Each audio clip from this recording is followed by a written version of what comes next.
My first question for you is, what did you think you would be when you grew up? I wanted to be a pediatrician, baby doctor. Um, Science and math grades turned out to be not so good, so that dream kind of died on the vine. But that's what I've always wanted to be. And believe it or not, I worked in hospitals for whew, over half of my working career. But I never, and I worked on pediatrics for a while, but that was what I wanted to be. Yeah. Mm-hmm. What age did you work with pediatrics? I worked with pediatrics straight out of high school. I was like 18, and I worked. My first job was at Hardee's, cashier. But out of high school, I worked at D3200 Vanderbilt Hospital. I loved myself some babies. They were so sweet. Just to Yeah. hold them. Yeah.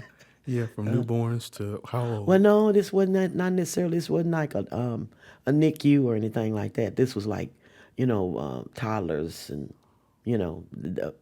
on up to teenagers.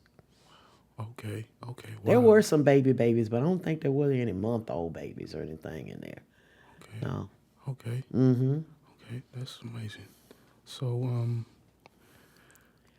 what is your happiest moment or happiest memory from those days as a child? Being outside, being able to drink out of the hydrant, playing with my friends. We had multiple hand games. Miss Mary Mac, and just hanging out with my friends, and we literally could stay outside. Not we had to be on the porch by the time the street lights came on, Mm-hmm. but we could literally stay in front of our house till. I think one night I slept on me and my friend slept on the front porch. But we played. Well, I loved being outside. I loved coming in and drinking Kool Aid. Mm-hmm. But we either had to stay when we were in school. There was no there was no snow days, and I think we had like a couple of weeks of Christmas break. But we had 3 whole months of summer, and you talking about fun, fun, fun. Yeah. Yeah, me and the neighborhoods, we had a good time. I Yeah. love my friends back in the day. Yeah. Uh-huh. Yeah. There were no type of Yeah, cell phones or. there was no nobody driving by and snatching you up, or we got whippings. They did. Mm-hmm. It's something I don't ever remember getting a whipping when I was a child. I was such an amazingly obedient child. Yeah. Oh yeah, Right. I'm telling the truth. I don't remember getting a whipping, really. Mm-hmm. But all my friends, and it wasn't so much that I was afraid of my parents. I respected them so much that I didn't want to be in trouble. Right. Right. Don't I didn't want my mom and daddy to have to come to school and figure out, oh, what you do. I did well because I respected them, and then I wanted to do well for myself. Right. Hmm. Okay. So, what was your school like when you were growing up? Wonderful. Again, I was surrounded by my friends. Everybody that went to school with me lived in the neighborhood where I lived. Even our teachers and principal were lived in the neighborhood. Mm. So we really had a almost a what you call those little fences where you can shock the dogs. Yeah. Yeah. We almost had that was almost what it was like in my school because you couldn't act up. Mm-hmm. If they didn't live in the neighborhood, they went to our church. And oh no, you like I said again, it was so relaxed. We walked together. We walked to school every day, and there was no such thing as a snow day. We put our little snow suits on and snow boots, and walked up that hill. And when we got out of school, we came back. Right. And First, uh-huh. the community it was together as Oh far yeah, as oh everyone knew yeah. each other and. I really kind of grew up in a bubble Mm-hmm. where everybody in my neighborhood cared about each other, Mm-hmm. and it was, being perfectly honest, it was all they were all African American, black, people, and there was no such thing as somebody being hungry or out of doors or whatever. It was just such a wonderful thing. It's idyllic, and I'm not fantasizing. That was really the way it was. Right. Right. Yeah. Okay. Loved it, loved it, loved it. Yeah. So, um, well, we're going to go to the next question, and then it says, "What does educational opportunity actually mean to you?" To have the opportunity to be educated is, I don't think it's necessarily school, although that's an integral part of it, but you have to educate yourself. You have to read outside of the building and do some things, think on your own, because education is so important. But you can't get everything. A teacher can't give you everything. Your parents can give you something, but then your ultimate responsibility for your education is to search and find some answers for yourself. Yes. Yes. Yes. I strongly agree. You agree with that? I do. You think that's a good idea? That's a good philosophy. Yes, ma'am. Yes, ma'am. Well, that's really what you've done. Yeah. You know, we sent you to school, but then you made a choice.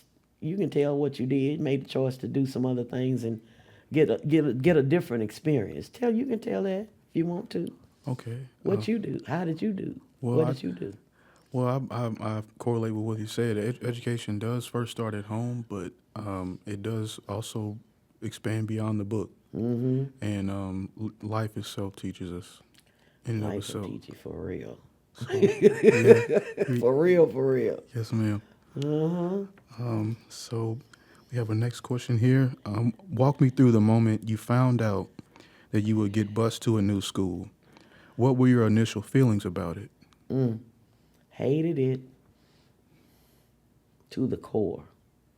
Like I said, because I had grown up in this bubble where I was surrounded by teachers and family and friends and neighbors, and we all knew each other.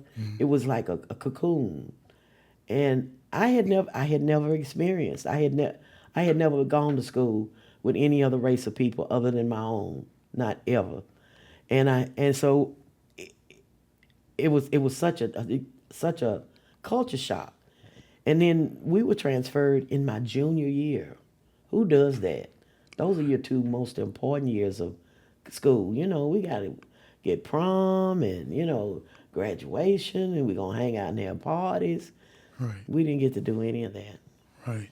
because we went to, I don't think, they separated us to like 8 or 9 different schools. Oh, so they initially separated everyone that was at the same school up to Yeah, see, we were 8 all at different Cameron. schools. And everybody at Cameron was dispersed to 8 or 9 different schools. Wow. Then on top of that, at McGavock, we were in 4 separate schools based on your last name. So even if I had some friends that I went out there with, I was not necessarily in that school. So you would, it was just, I didn't like it. Yeah. Not at all. Yeah, and for you to actually, go through with that consistency all those years, for you to just be handed something so suddenly at that point, it kind of remapped your whole understanding of the educational process, and and kind of altered your, completion of it. I understand. Because I'm being honest, I was in the honor society, straight A, not necessarily straight A. I made some B's, but when I went to McGavock, my GPA went through the floor. I graduated, thank you, Lordy, instead of magna cum laude. Yeah, Yeah. I understand. So, your next question is, describe the first day you remember desegregation efforts starting at your school. How was it different, and what felt familiar? Well, like I said, the first day, like I stated before, we were able to walk as a group. We could even walk, even though we lived on one part of South Nashville and Cameron was on another part. We could, as a group, we could walk to school. We rode the bus, but we could walk to school, and then we could walk back home, after games and stuff like that. It was like I didn't have a choice. And I'm very, very strong-willed about being able. Some people having a choice, and we didn't have one. Right.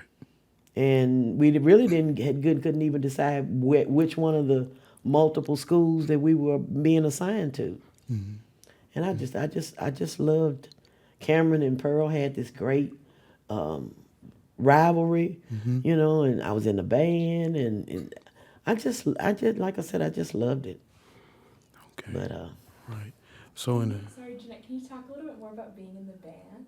oh my goodness, I was in elementary school. I played clarinet, first chair. Thank you very much. And then when I was in elementary school, first chair, I played in the symphony and in junior high. Then I was a majorette at Rose Park, and then I was a pantherette at Cameron. The 1 year I was there.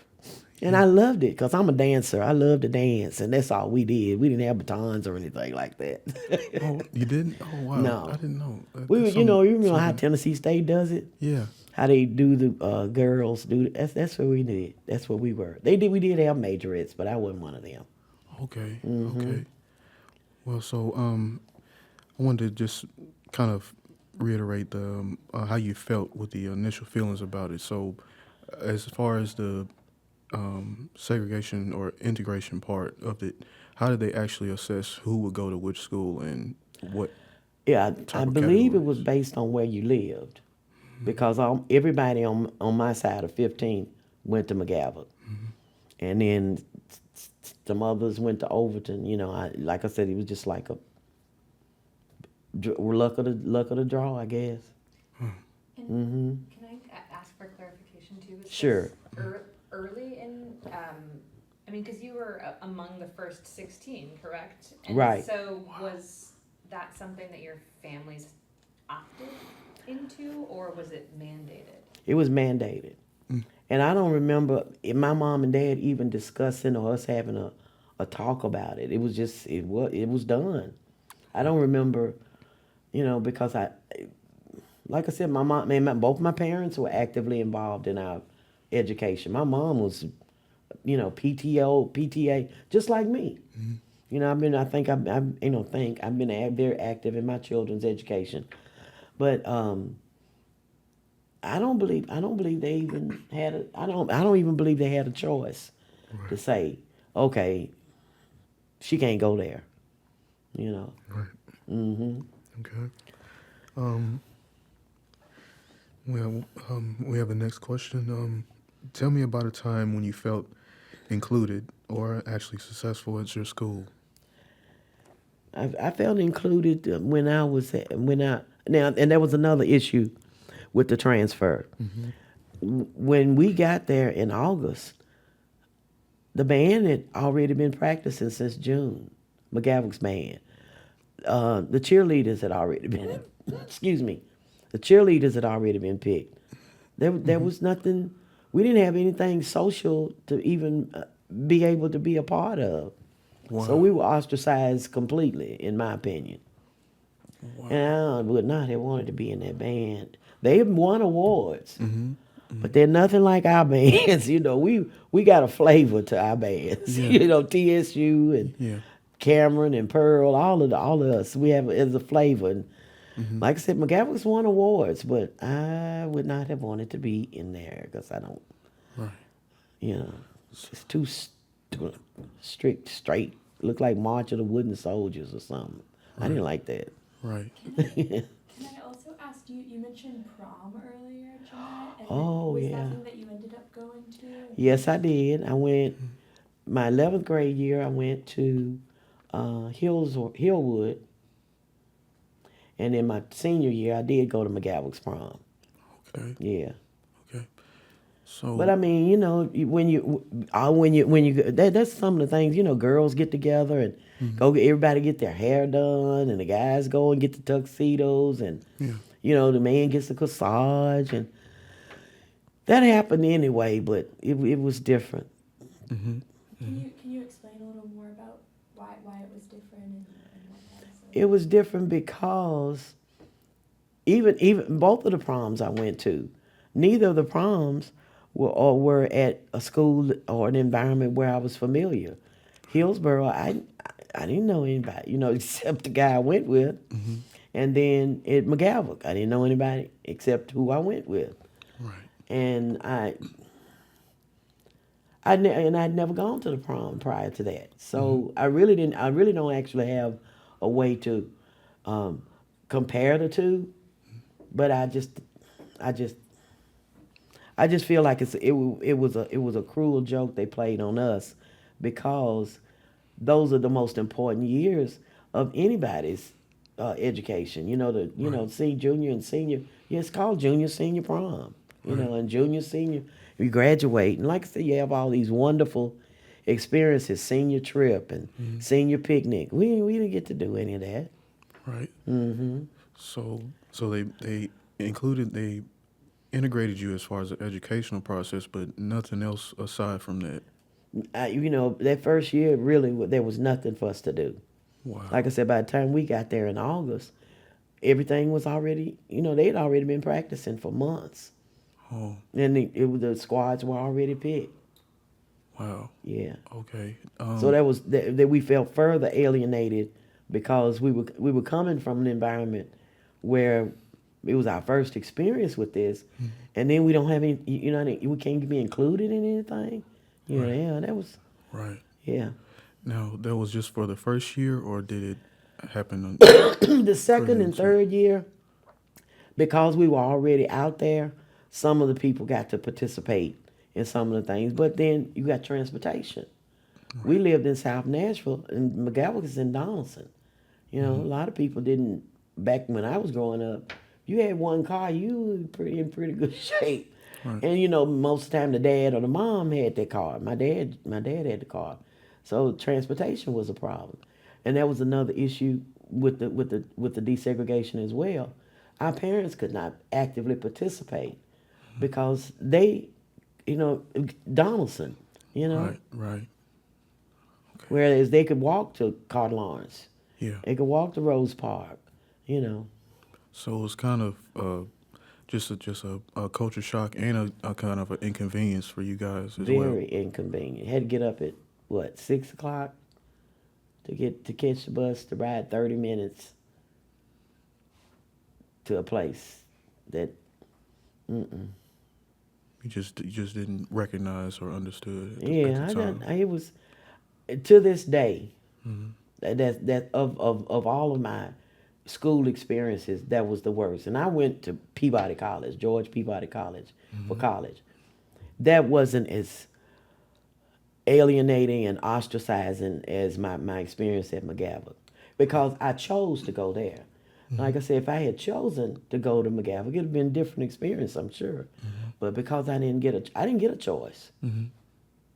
Wow. Mm-hmm. Okay. So we have a next question. Tell me about a time when you felt unsafe or excluded at school. I felt unsafe from day one. We had a couple of, because we were not, they were not any more excited about us being out there than we were. And so it was a lot of racial tension. And a couple of times guys came in and, with, just bullies.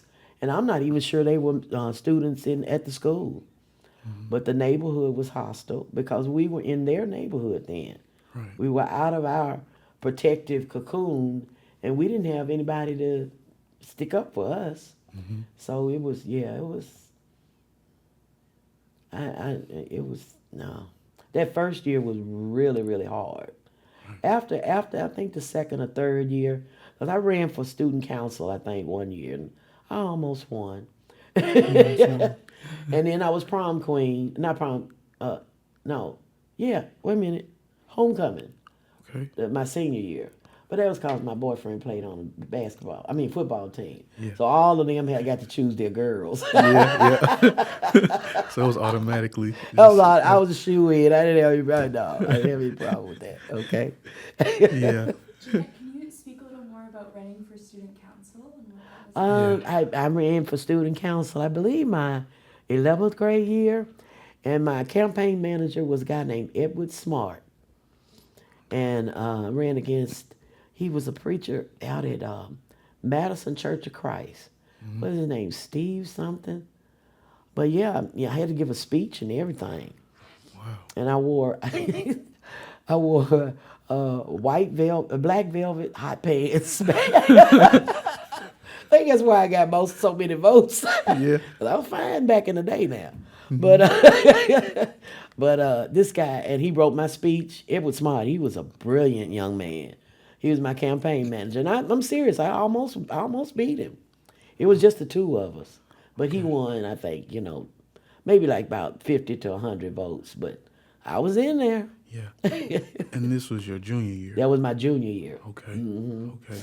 And student council, of course, you know what that is, where you make the rules. And I don't know if we got to have a jury or when people acted up. I don't think that was our job. I think we were just like make sure the prom goes well and those kinds of things. I don't think we did anything. Okay. But I lost. But yeah, I was cute. Yeah. That's interesting. Student council. So you guys didn't have any aspects as far as talking about what was actually going on at the moment, even though you were in student council. Well, like I said, that was what I keep referring to. I was referring to earlier. When I'm almost positive it was that first year that we were enrolled at McGavock, and it was an article that came out in the Banner, and it was I can't remember if it was an editorial or op-ed or what. But this girl's father worked at the Banner, and she printed a list of 10 grievances against us. And we did, as a group, I believe everybody, the student body as a group, went and sat out in front of, Mr. Lefevre was the principal, sat in front of his office and told him, this needs to be dealt with. Why is this even being printed? And I'm going to find it if it's the last thing I do. Because I can hear it, I can see it. And one of it was one of the grievances, we have allowed them to attend our school and been forced to participate in their animalistic behavior. And that our picks were lethal weapons. I remember those two very much, but it was 10. It was a list of 10. And it was in Nashville Banner was a paper that used to come out in the evenings here in Nashville. Yeah. You and I were we in the Banner or were we in the Tennessean? We were in the Tennessee. Front page, Front man. page, yes, yeah, ma'am. we were in front page. Yes, ma'am, we were. And we picture at Mount Zion. On Jefferson Street. On Jefferson Street. Yes. But I remember you referencing the Nashville Banner a while ago. Right. Does it still come out? Do you have? No, have it's you no know? longer in print. Okay. And I believe they may have scrubbed some of that away because the climate, the social climate is so volatile now. If you said anything, even slightly like that these days, you would be ripped, Right. Because people all the time, they're saying things, and I mean things they said years ago. They're being called on the carpet about it now. So, but I'm gonna find that story. Yes, because those things are lasting impressions to generation to like generation. I said again, and I believe it was student body. Both. It wasn't just all of us, all black people. It's some of our new classmates came and joined us because they were offended by it as well. So, but we said we had a protest. We had a sit-in outside his office to tell him whatever this is. We need to be able to at least give what is it called when you answer somebody that's disrespected you? Rebuttal. Yes. Yes. Okay. Was there anyone in particular from those early days who tried to make a transition easier for you? I had a guidance counselor. What is her name? She's really the reason I found out I couldn't be a pediatrician. She said, these science and math grades? No. She said, if you go to Peabody and get a degree, you can teach anywhere. I said, do I want to do that? But, yeah. What was her name? And she was actually in my school. I was in the West School at McGavock, and she was my guidance counselor. Right. And that is so crazy. I can't think of her name. But a little short lady, blown Yeah. over it up. Yeah, she was a very instrumental. And if you had an issue or a problem, she was a good guy. Not only was she a good career person pathway, she was good to help you work through the issues that we were experiencing based on the desegregation thing. She would help you work through that. Okay. Okay. So your strengths were in English more so, Yes, and you yes, love that more yes. than science and math. And actually, I'm serious. And then my grades actually took a nosedive when I got to McGavin. Because I was acing almost, not acing, AB and maybe everything. Because I've always been an avid reader. And if you can read, you can Yeah. understand almost anything. Yeah. But yeah, my grades, no. And medical school is rough anyway, so I don't know. I probably wouldn't have liked it after I actually got there. Yeah. But yeah, I love those babies. Yeah. Yeah. Yeah. What were your parents' hopes for you and your education, and how did they talk to you about it? They made sure that we had proper clothing, we were fed well, and they were actively involved. My mom in particular. My dad was there, for like special occasions. But they were, because my dad, I don't think he went till but maybe ninth grade. Brilliant, could do math problems in his head. My mom finally got her GED after a while, but they were always 100% behind us getting educated and going to school. And there was no, like I said again, there was no laying out of school. We didn't have any snow days, and I don't remember us being sick. We Yeah. got that castor oil once a month, and worked it. It worked itself. Yeah, whether you needed it or not. Yep. Yep. I don't ever remember being sick. Right. Because, like I said again, we were outside and we got plenty of sunshine and exercise. And so that's the secret Right. to health. Yep. And that's why I believe we're staying so sick now. We went in, on the confinement for 2 years. And so our bodies actually have to come back and make be immune again. Yeah. But yeah, that was why I really believe that's why we were so healthy. We didn't get colds, and we didn't. I don't think so. No. And if you were sick, get those snow boots on and get on up out of here. Right. Right. You ain't got to go home, but you can't stay here. You Yeah. got to go to school. I don't ever remember me being absent when I was growing up. Never. And I have 3 sisters, of course. They were in the same. They were trained the same way. Yeah. So you were actually allowed to be ingratiated into things like you said. Your body was allowed to be immune to the pollen and the Oh gosh, outside yeah. environments because you weren't inside all the time and allowed to explore the neighborhood and see everything And for then yourself. another thing about we ate real food. My mom cooked every night. There was no McDonald's. I think we went to A&W Root Beer one weekend, one Friday. And that was when they used to have the people that would come out. What did they come out on skates or not? I don't remember. I believe A&W Root Beer on Jefferson. It was on Jefferson. And my dad used to take us. We get hamburgers and root beer and yeah. But we didn't got that wasn't a regular occurrence. We ate breakfast at home every day and lunches. Oh man, lunches at school. Those ice cream sandwiches.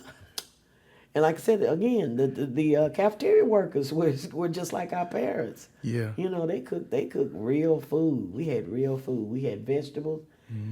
I don't know what kind of menus they have in these schools now. They have spaghetti and French fries, and then those little hot chips. We didn't have none of that. We drank milk every day. Yeah, we ate good. Yeah. And we were exercise. We had exercise every day. And when I was in school, we had to dress out for PE. We took PE every day for an hour. We had these little funny looking blue uniforms that and you had to shower and you had to put on deodorant every day. Every day. Every day we had PE Wow. at school every day. Wow. That's amazing. So, And Miss Rux, I remember her, Miss Rux. She was our PE teacher. Okay. Uh-huh. You only had one PE teacher at the Well, time? no, she was out. You know, girls had girls teachers and boys had boys. What was his name? I don't know what. Yeah, I can't remember. But Okay. yeah, every day, and they had to dress out too, and you had to get in to hit them showers. Yeah. You know me walking around stank. Yeah, yeah. So with the integration process, was it separated within, not only, was it integrated, but was it separated in between boys and girls In gym. in gym PE, class? you know, I don't think I took gym because that wasn't one of my. You know, I'm really not athletic at all, not at all. So if I didn't have to take PE, I didn't, and I don't think I took it my junior or senior year. Right. Right. So I really don't know. I can't tell you what they did in the gym then. Yeah. But up until that time, you know, it was every day, and they were separated then. Okay. Okay. Next question. I just wanted to ask you, how did your parents come in as a way to cope with the integration process? How did they do what now again? how did they come as a To as accept a it.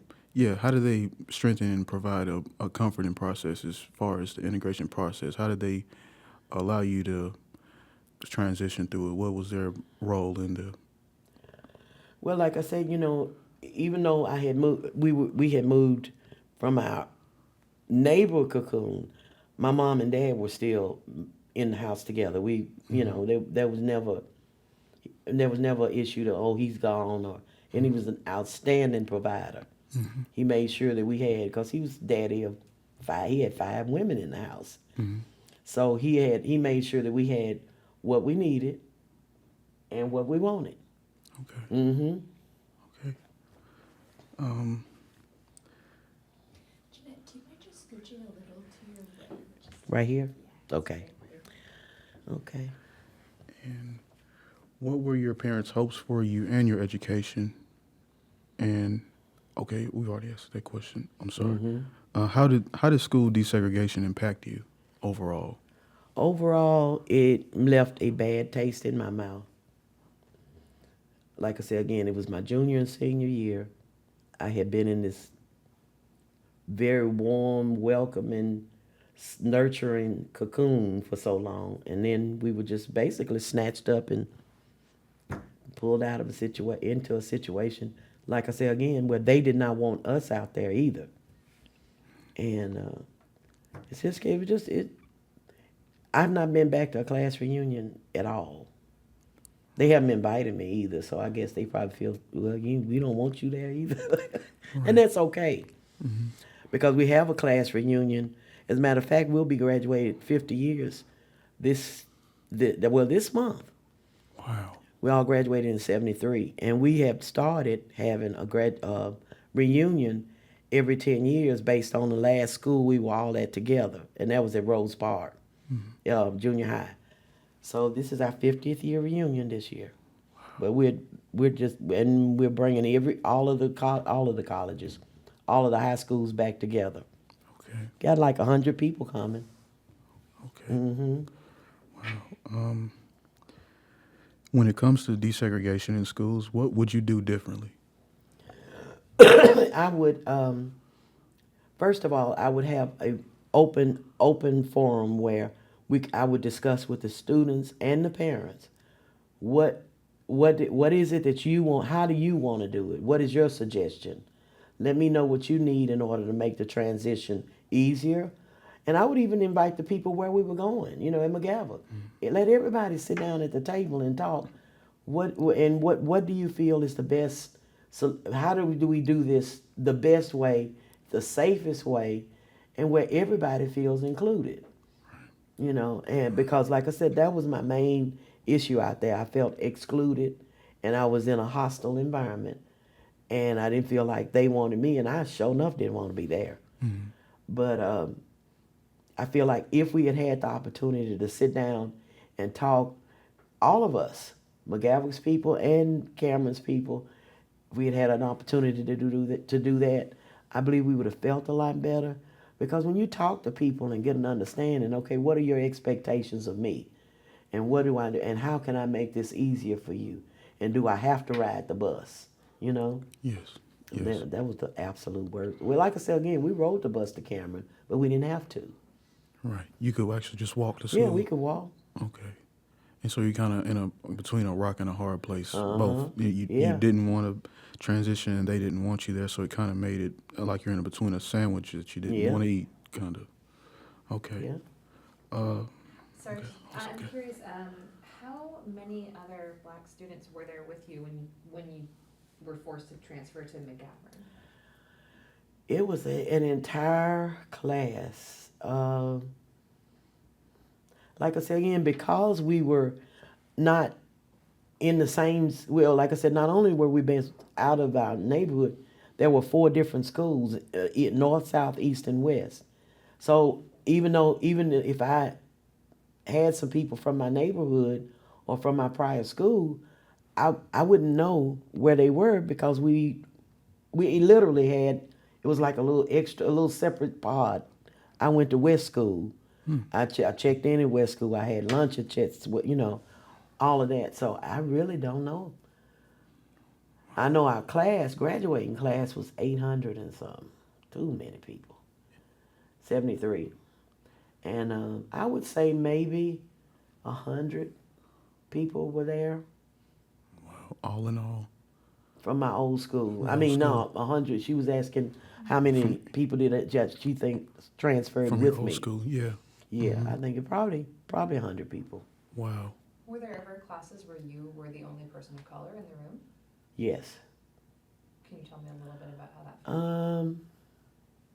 I'm sorry. Tell For me. the very first time I went to class, I really didn't know how to feel because, like I said, everything was new, So I didn't feel any. I definitely didn't feel inferior. No, neither did I feel superior because I was very well supported at home, and I had always been an excellent student.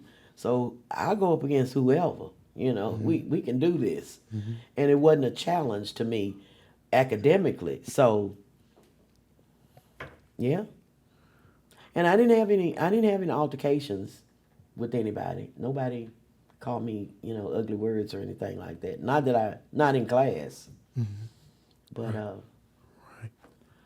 Okay. now I did have one.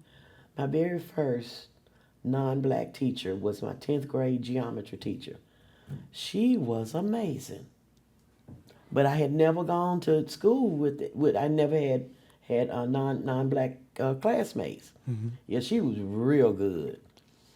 And they say you're either good at figures or shapes. I mean, I aced geometry. She was so amazing, and she was so understanding, and it's such a great teacher. Yeah. That was my first experience ever having a non-black teacher ever. But they sent the right one because she was awesome. In all aspects. Yes, and it was not.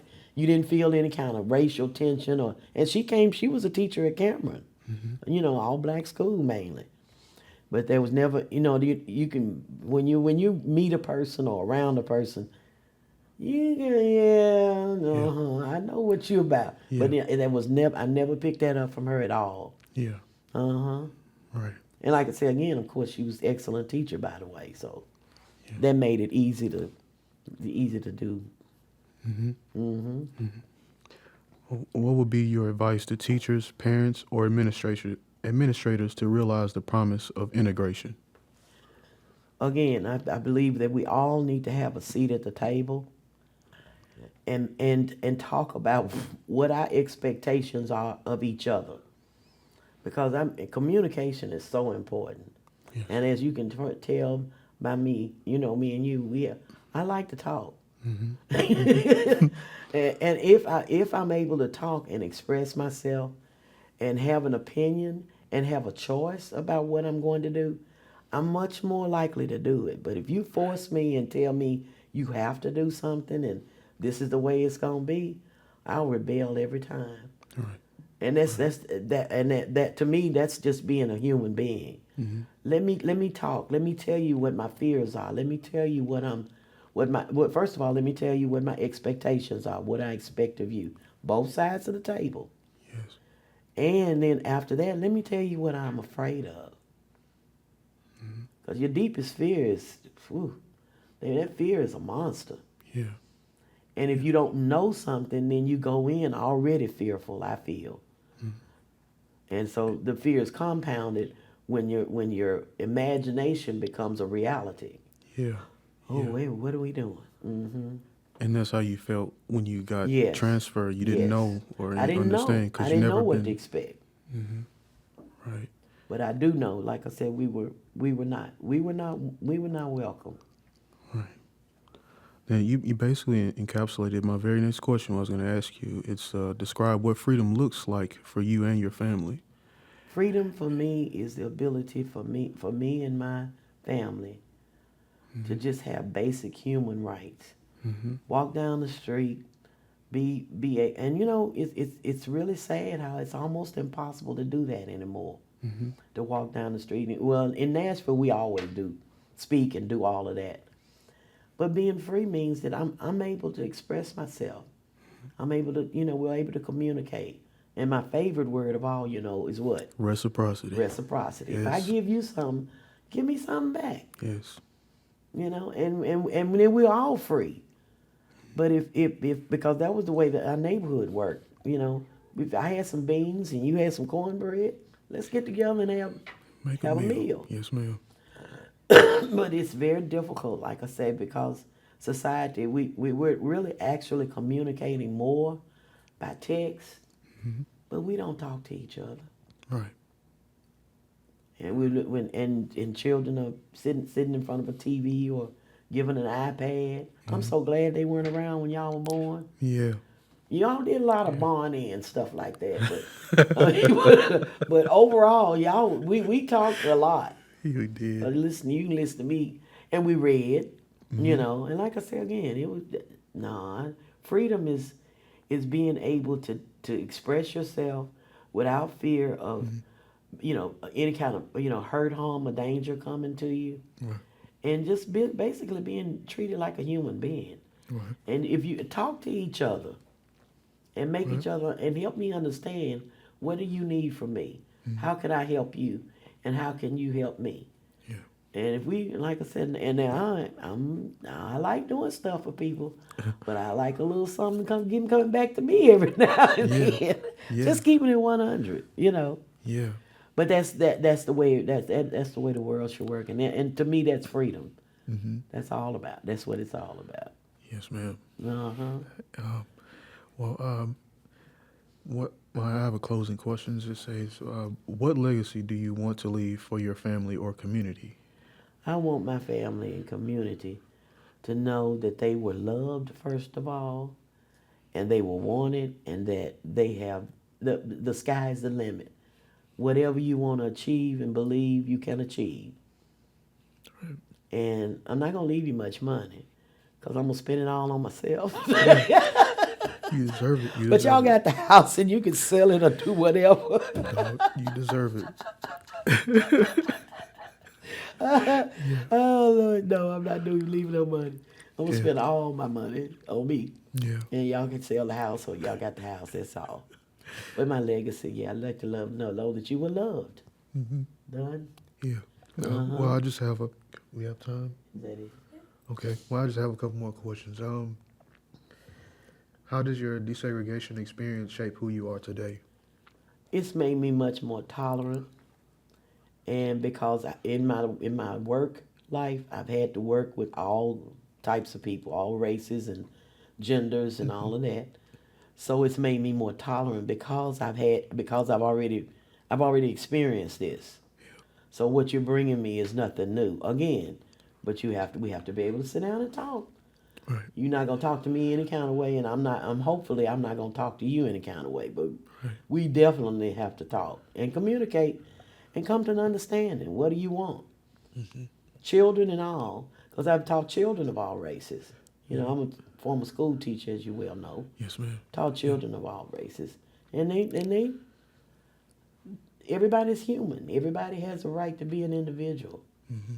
Right. But don't Allow me to teach, and be willing to learn. And vice versa. So Yes, read that reciprocity. reciprocity. Yeah. Dr. J made that is my all-time favorite word. I love that word. Yeah. Mm-hmm. Yeah. It's a beautiful word. My last question is there something that you've always wanted to know about me but never have asked?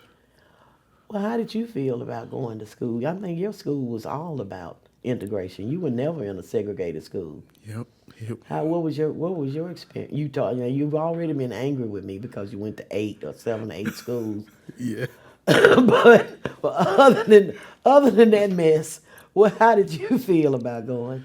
I guess it's because I grew up in a different generation, but I did go to Hillwood my freshman year, and I absolutely loved it. Mm-hmm. It was a great experience getting to know every single person for who they were, and there was no type of misunderstanding about what you were there for. It's at least from my understanding, because I did take a couple of honors classes, and there it's all about the mind, Right. and how you can excel with what you know, and not what you look like or what your race is or any of that aspects. So it allowed me to really hone in on that and concentrate and know what I was there for, and to make connections with people, and to learn beyond what we've been conditioned to look at Okay. first for. All right. And so, Okay. Well, that's good. yeah, I thank you. I thank you, Mama, for this. I thank you for being, like I say, you were my first choice. You knew that. You my first and only son. Can I have you guys tell each other what you love and admire about the other one? That he is a man, and he always that you always help me and come by and check on me. I love the fact that you love me. Like I said, that reciprocity. I give you some love, you give it back. Right. I help you out sometime, you help me out. And you have been an amazing young man, and I love that. And you're very strong. You're stronger than you know. And I love you for just cause. First of all, you're my favorite son because you're my only son. What about me? Everything. I just appreciate and love you for the wisdom and the guidance and the support and nurturing you've given me over the years, and to help mold me as a man that I am today.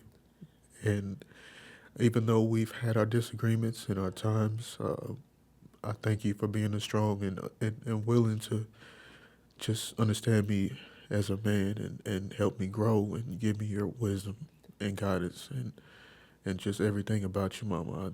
I thank you. You're welcome. You're welcome. You deserve it.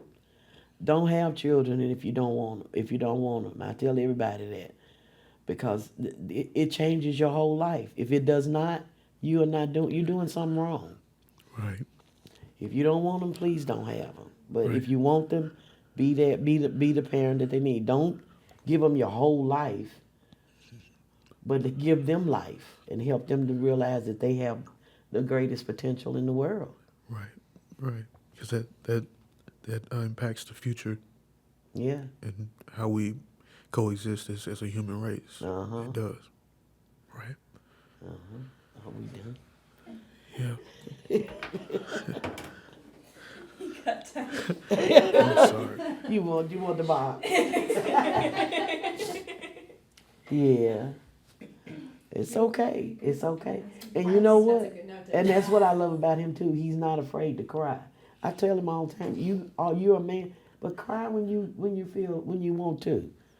Nothing, you know. And hey, I've been boo-hooed enough. My school during school, I used to cry all the time. But like I said, now, tears are cleansing. They help you feel better. Right. And you're not sad when you cry all the time. John T say all the time, Mom, I cry when I'm happy and I cry when I'm sad. Yeah.